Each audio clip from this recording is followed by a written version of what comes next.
Entonces vamos con la última clase. Esto es una patología bastante frecuente, así no sean pediatras, lo van a ver de todas maneras en su cerebro. Entonces, ¿qué es el asma, no? ¿Cuál es la definición del asma? Esta es la definición del GINA. El GINA es una guía global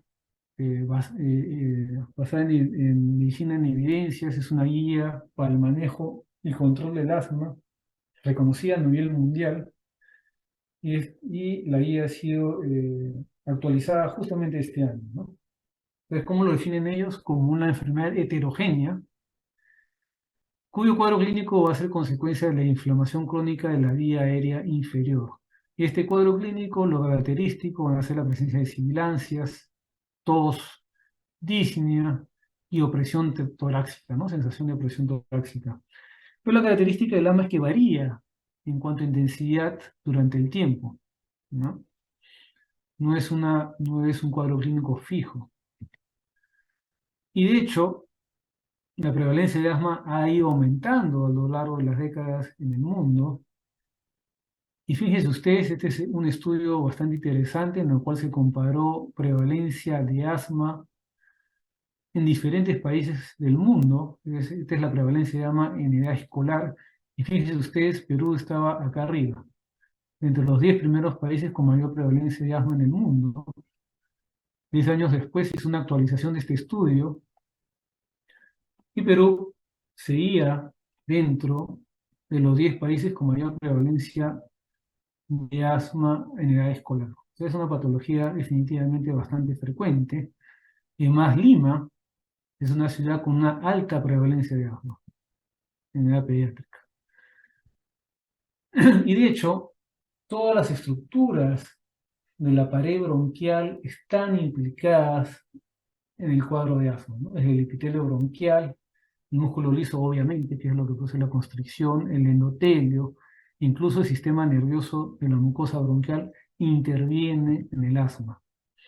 Este es un cuadro bastante interesante porque hace una correlación entre la fisiopatología y el cuadro clínico, ¿no? Entonces acá vemos arriba un paciente que está sin asma, su vía aérea, el bronquio normal, pero este paciente tiene una susceptibilidad genética y cuando está expuesto a infecciones virales, que es la causa más frecuente de las crisis asmáticas en los niños, o a aeroalergenos o irritantes o al mismo ejercicio, comienza a haber una reacción, ¿no? Liberada por los linfocitos TH2, los eosinófilos, los mastocitos que liberan histamina y produce una inflamación aguda, un broncoespasmo precoz. El paciente va a comenzar a tener tos, sibilancias, disnea. Si esto persiste, si no controlamos esta inflamación, ya se liberan otros mediadores como los leucotrienos y prostaglandinas, y hay un broncoespasmo más tardío con más severidad de la inflamación porque hay mayor cantidad de citoquinas y células involucradas y aparecen los neutrófilos, ¿no? Si esta inflamación se hace crónica, ya no lo controlamos y hay más un componente celular involucrado en forma permanente, sobre todo los neutrófilos, y estos pacientes van a quedar con una hiperreactividad bronquial persistente. Y si aún así esto no se controla, ya llegamos al extremo de la remodelación de la vía aérea. La mucosa bronquial queda totalmente remodelada, ya no va a responder a los corticoides, ya no va a responder a la terapia con beta-2 agonistas inhalados. Y ojo que remodelación vemos incluso en niños pequeños. Fíjense ustedes esta gráfica solamente para resaltar que el asma es un proceso, una enfermedad inflamatoria, ¿no? Ven ustedes a la izquierda la vía aérea normal y en la derecha un paciente asmático, ¿no? Fíjense ustedes la gran cantidad de secreciones, la gran cantidad de células inflamatorias que son puntitos azules que ven ustedes ahí, como la musculatura lisa bronquial está engrosada. Todos son cambios que se producen por la inflamación. Y cuando hablamos de asma, sobre todo en pediatría, más que todo vamos a ver el tipo TH2. TH2 se refiere a las células TH2 helper, tiene un tipo de respuesta que tiene que ver con liberación de inmunoglobulina E, activación de los eosinófilos en los mastocitos, interleuquina 5 y 13, todos factores que tienen que ver con atopía. Entonces este gráfico es interesante porque fíjense ustedes, podemos tener dos niños, uno con una respuesta TH2 elevada, y a pesar de ser expuestos a los mismos virus, alergenos, humo de cigarrillo, el que tiene TH2 bajo no reacciona exageradamente, el niño asmático sí lo hace, y esto lleva al cuadro clínico de asma.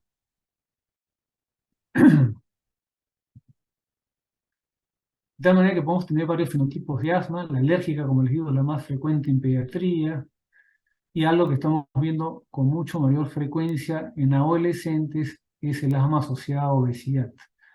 Generalmente niños que durante la adolescencia aumentan mucho de peso, sobre todo en niñas, y comienzan a presentar cuadros de asma cuando nunca habían tenido antecedentes de asma ni atopía, y son pacientes difíciles de manejar.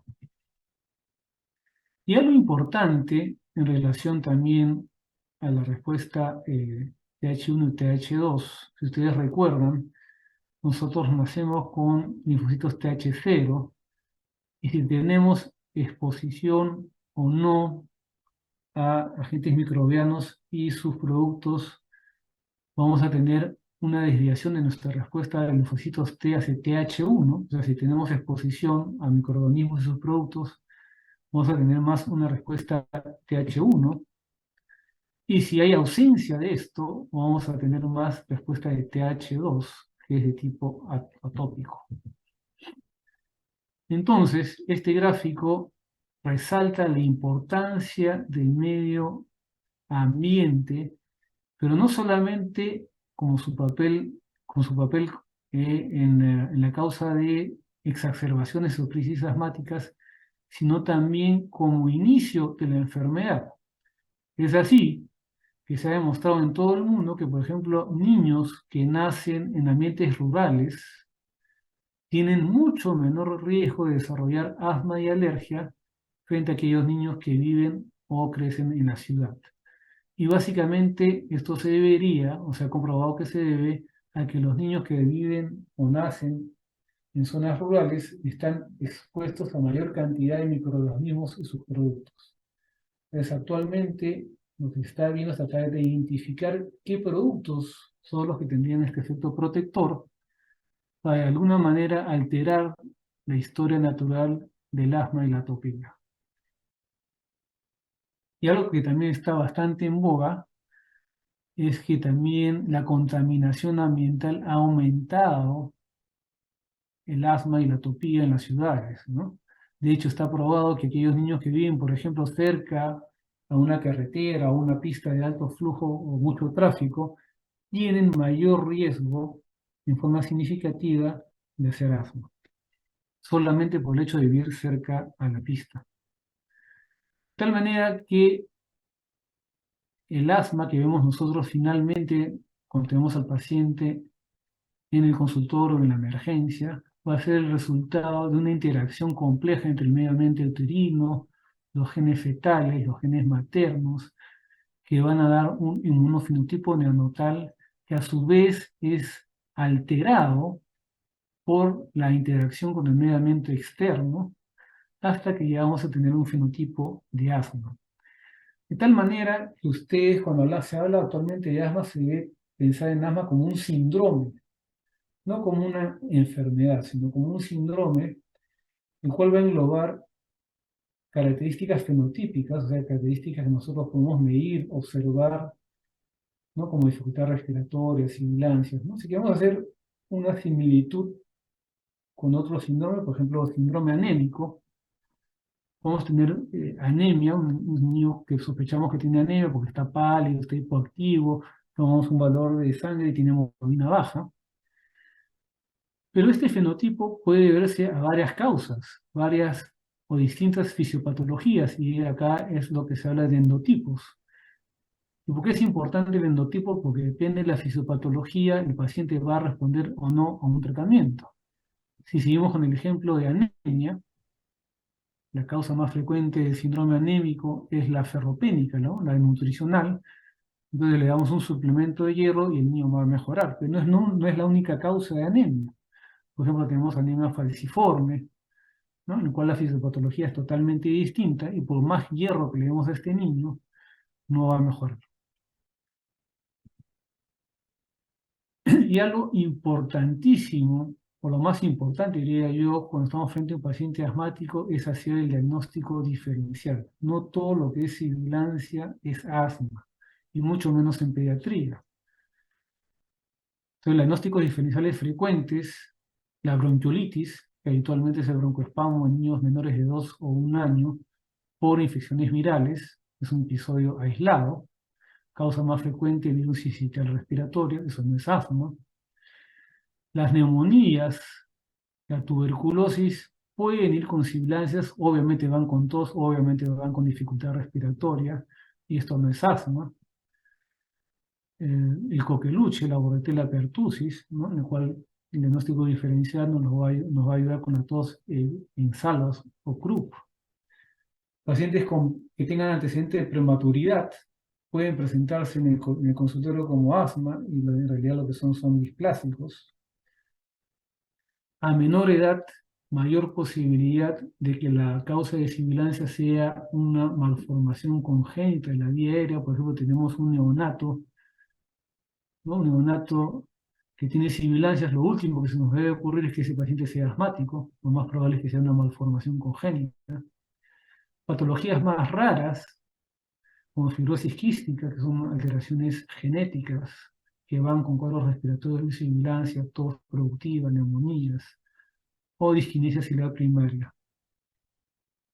También puede ser que el supuesto asma no tenga origen en nada, no tenga nada que ver con la vía respiratoria, sino el aparato digestivo y a la cabeza del reflujo gastroesofágico. Es una causa frecuente de sibilancias recurrentes, ¿no? Habitualmente en estos niños las sibilancias se van a producir asociadas a la alimentación o después de ser alimentados. Niños que tienen, por ejemplo, secuelas neurológicas, aunque han tenido un TEC severo y que tienen por ello un problema de dilución, pueden manifestarse con sibilancias, pero lo que tienen son síndromes aspirativos, porque debido a este problema neurológico no pueden coordinar bien la dilución y se aspiran. Niños que tienen sibilancias, pero aparte tienen, por ejemplo, historias de sinusitis, neumonías recurrentes, otitis, diarreas, ¿no? Hay que pensar en inmunodeficiencia. Y cardiovascular, ¿no? Más de una vez hemos tenido pacientes cardiópatas que los están nebulizando porque tienen sibilancias bilaterales y en realidad lo que el niño tenía era una insuficiencia cardíaca congestiva, ¿no? Importante ver estos antecedentes. Entonces, ¿cuándo sospechar de asma? Cuando tenemos un paciente con el cuadro clínico característico, ¿no? De tos, sibilancias, disnea, presión torácica.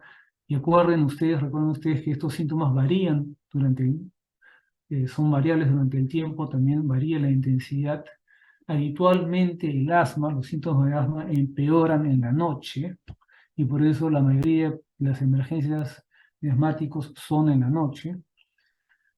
También cuando hacen ejercicio, a algunos niños se les gatilla el cuadro con la risa, obviamente con la exposición a alergenos, y definitivamente empeoran o se presentan con las infecciones virales, ¿no? Entonces, si tenemos un paciente con un cuadro clínico típico y en el examen físico encontramos sibilancias, el siguiente paso que debemos hacer para confirmar el diagnóstico de asma es realizar una espirometría. La espirometría es un examen que está habitualmente a la mano en cualquier centro de salud, hospital o clínica, en algunos consultorios también. Entonces, lo recomendable es hacer la espirometría que tiene algunas limitaciones. Entonces, si tenemos un cuadro clínico compatible, examen físico compatible y una espirometría que nos confirme el diagnóstico, iniciamos el tratamiento con seguridad. A veces es necesario repetir la espirometría para confirmar el diagnóstico. Y el otro escenario, obviamente, puede ser aquel paciente que llega a la emergencia, ¿no? Llega a la emergencia con dificultades respiratorias, sibilancias, le damos el corticoide, le damos el inhalador de beta-2 agonista o lo nebulizamos y mejor, ¿no? Ese paciente es un asmático y hay que seguirlo. ¿Qué cosa es la espirometría? La espirometría es el examen auxiliar confirmatorio de excelencia de asma, pero es una prueba esfuerzo dependiente. O sea, el niño tiene que colaborar, hay que hacer ciertas maniobras que tienen que ser reproducibles y tienen que cumplir ciertas características para que sea válido. Entonces, por eso es difícil hacer una espirometría en menores de 5 años, ¿no? No van a colaborar. O también en aquellos niños o pacientes que tienen una alteración neurológica, que tienen un problema neurológico que no les permita colaborar. Y también está contraindicado, ojo, en pacientes que tengan síndrome de fuga de aire, ¿no? Neumotórax, neumomediastino, no se les puede pedir que hagan esfuerzo. O que hayan tenido una cirugía o trauma torácico, por ejemplo, ¿no? En esos pacientes no se les puede hacer espirometría. ¿Y hay alguna otra manera o alguna otra herramienta de confirmar o diagnosticar asma, sobre todo en niños pequeños cuando no podemos hacer espirometría? Sobre todo teniendo en cuenta que, por ejemplo, en niños pequeños y preescolares hay hasta 3 fenotipos clásicos de asma.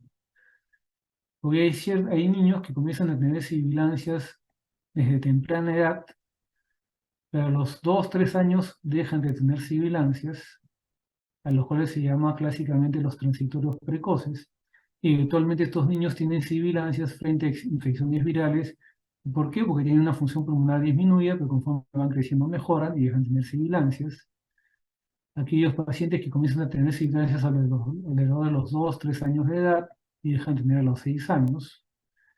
Y finalmente aquellos niños que comienzan las sibilancias a temprana edad y siguen sibilando hasta la edad escolar, que son los verdaderos asmáticos de tipo alérgico o atópico. ¿Hay alguna manera de diagnosticar asma en edades tempranas? Y la respuesta es sí, con un score clínico. Este es el índice predictor de asma. Dicho sea de paso, este fue elaborado por un compatriota nuestro, José Antonio Castro Rodríguez, que vive en Chile, y esto le ha valido mucho reconocimiento y muchos premios, porque este es un score validado para predecir asma en niños pequeños en la edad escolar. Entonces, el criterio de entrada son 3 o más episodios durante los primeros 3 años de vida. Hay criterios mayores y criterios menores. Los criterios mayores son dermatitis atópica en el niño diagnosticado por un médico o asma en los padres. Y criterios menores, sibilancias no asociadas a infecciones virales, rinitis alérgica, eosinofilia, inmunoglobulina E. Entonces, si tienes un índice predictivo positivo, hay 7 veces mayor riesgo de que este paciente tenga un asma atópica en edad escolar. Es una manera de diagnosticar asma en edades tempranas y también de respaldar el inicio del tratamiento en forma prolongada. Finalmente, en cuanto al tratamiento, y esto yo creo debe quedar claro, la terapia inhalatoria es el pilar del tratamiento del asma, no solamente de las crisis, sino también del tratamiento a largo plazo. Y este es un estudio bastante antiguo, fíjense ustedes. Y acá en este estudio es interesante porque compara la terbutalina. La terbutalina es un beta-acción corta, o sea, produce broncodilatación rápida. Y en este estudio lo administran por vía oral, fíjense ustedes las dosis en miligramos, y comparan eso con la administración por vía subcutánea, mucho menor dosis, el efecto es más rápido, ¿no? Más rápido y más prominente, pero fíjense ustedes la vía inhalada. La vía inhalada, mucho menor cantidad de medicina, el efecto más rápido, más pronunciado y más sostenido. Entonces, usar un broncodilatador para asma por otra vía que no sea la inhalada es prácticamente hacer iatrogenia, ¿correcto? Porque aparte que estamos usando más medicación, como va por vía sistémica, hay mucho más efectos secundarios, ¿correcto? Nuevamente, usar un broncodilatador para asma por otra vía que no sea la inhalada es iatrogénico. Lo mismo sucede con el corticoide inhalado, acá ya estamos hablando de tratamiento a largo plazo. La vía con corticoide inhalado para aquel paciente asmático persistente es la vía de administración más indicada. Entonces, cuando estamos frente a un paciente con asma, hay que tener en cuenta el control de la enfermedad y la severidad de la misma. La severidad es la propiedad, es la característica misma de la enfermedad del paciente. Podemos tener un asmático leve, moderado o severo. Y por otro lado, el control se refiere a que si el paciente está respondiendo o no al tratamiento. De tal manera que, por ejemplo, puedo yo tener un asmático leve, ¿sí? Una enfermedad leve, pero no controlado. Y puede tener un asmático, una enfermedad severa, pero controlado. La diferencia es que el primero no cumple con el tratamiento preventivo y el segundo sí. Tanto la severidad como el control, hay que evaluar dos aspectos. El problema actual, que básicamente son las exacerbaciones, la presentación del cuadro clínico, y obviamente la limitación de la vida diaria del paciente. Y riesgo futuro se refiere a la posibilidad de que este paciente vuelva a tener una nueva exacerbación, que la función pulmonar siga cayendo, porque el paciente asmático no controlado se ha visto que un grupo de estos pacientes, si no se controla, tiene una caída de la función pulmonar progresiva. Obviamente hay riesgos adversos de la medicación y como les mencioné en las primeras láminas, hay un riesgo de remodelación. Una vez que el paciente asmático entra en remodelación, ya el panorama es más sombrío. Ahora, el GINA nos da esta tabla bastante práctica para catalogar al paciente entre controlado y no controlado o parcialmente controlado, teniendo en cuenta parámetros simples que podemos obtener durante la anamnesis, como síntomas diurnos, limitación a la actividad, síntomas nocturnos, necesidad de usar un beta-2 y también, en la medida de lo posible, si se puede hacer una función pulmonar, no necesariamente tiene que ser espirómetro, puede ser un flujómetro, es un aparato más sencillo que lo pueden tener ustedes en el consultorio, ¿no? Entonces, de acuerdo a si el paciente está controlado o no controlado, vamos escalando o disminuyendo la medicación. Tener en cuenta que hay factores que debemos nosotros tener presentes siempre que estamos frente a un paciente asmático, y sobre los cuales debemos preguntar si están estos factores presentes, el paciente tiene riesgo alto de esa exacerbación. Por ejemplo, obviamente síntomas no controlados. Por ejemplo, un paciente que usa salbutamol, solamente salbutamol, más de 3 dispositivos al año.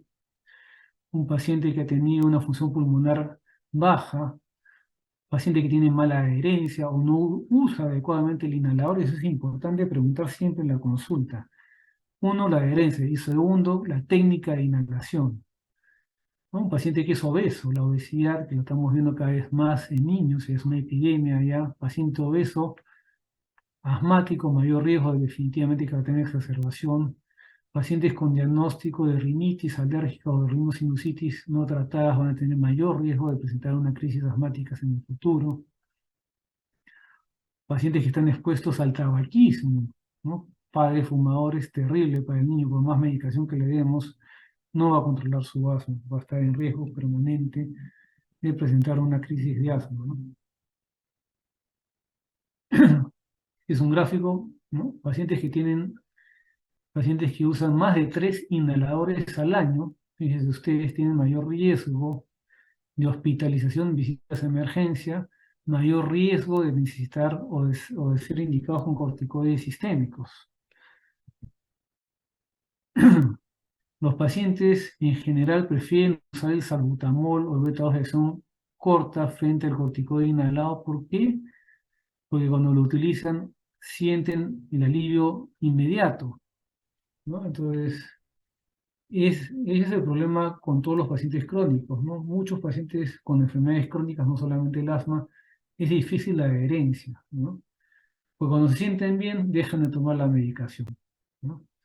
Y es por esto que el paciente asmático y también el niño, se incluye ahí, prefiere utilizar el salbutamol, lo administra, se siente aliviado, pero cuando se siente bien no usa el corticoide inhalado. Fíjense ustedes cómo se dispara el riesgo de muerte si es que se utiliza frecuentemente beta-2 de acción agonista o el salbutamol de acción corta solo, y cómo sucede totalmente lo contrario cuando se tiene una adherencia adecuada al corticoide inhalado, ¿no? El riesgo de muerte por asma disminuye dramáticamente. Ahora vayamos al tratamiento del paciente asmático persistente, ¿correcto? Ese es el tratamiento a largo plazo. ¿Qué dice el GINA? ¿Qué dice el GINA para adolescentes y adultos? Para adolescentes y adultos, este es el último GINA. Cuando tiene síntomas poco frecuentes, menos de 4 veces a la semana, lo que recomienda el GINA es utilizar dosis bajas de corticoide inhalado asociados a formoterol, un solo dispositivo, al mando. Cada vez que se siente mal, utiliza un disparo de esta combinación, corticoide inhalado a dosis baja más formoterol. Estas son recomendaciones recientes, esto es lo que ustedes van a manejar. Si el paciente tiene síntomas más frecuentes y requiere un tratamiento de mantenimiento, o sea, utilizar lo que recomienda, utilizar dosis bajas de corticoide inhalado más formoterol, es decir, lo mismo, pero en forma diaria, Y cada vez que tenga una crisis, dosis adicionales de la misma combinación. ¿Correcto? Esto se llama la estrategia de mantenimiento y alivio. Mantenimiento y alivio del asma. Esta es una estrategia nueva que ha sido incorporada a Palguina. Esto es lo último. Si aún así el paciente tiene síntomas frecuentes y no se controla, se duplica la dosis de corticoide inhalado, igual utiliza el mismo dispositivo para el alivio, y ya el paciente asmático más severo requiere otra medicación como ya terapia biológica. Entonces, esta estrategia de utilizar formoterol, el formoterol es un beta-2 de acción prolongada, pero tiene la ventaja de actuar también inmediatamente. O sea, lo que utilizamos nosotros en las crisis, lo que se utiliza más es el salbutamol. El formoterol tiene la capacidad de producir la broncodilatación a la misma velocidad, igual que rápido que el salbutamol, pero aparte tiene un efecto broncodilatador prolongado de hasta 12 horas. Y esto es por lo cual el GINA lo ha incorporado en este manejo. ¿Correcto? ¿Sí? ¿Quedó claro? Acá paro un rato porque este es un nuevo concepto que ustedes van a manejar. Este es el último GINA. Si ustedes revisan las ediciones y recomendaciones anteriores, esto no existía. Se ha hecho en base a evidencia nueva. O sea, un solo dispositivo con formoterol y un corticoide inhalado para mantenimiento y manejo de las crisis. Esta es la estrategia MART. M-A-R-T, MART. Así se llama esta nueva estrategia. ¿Sí? ¿Está claro el concepto? Sí, doctor. Excelente. Ahora, si tenemos niños entre 6 y 11 años de edad, ¿cómo los manejamos? ¿Qué dice el niño?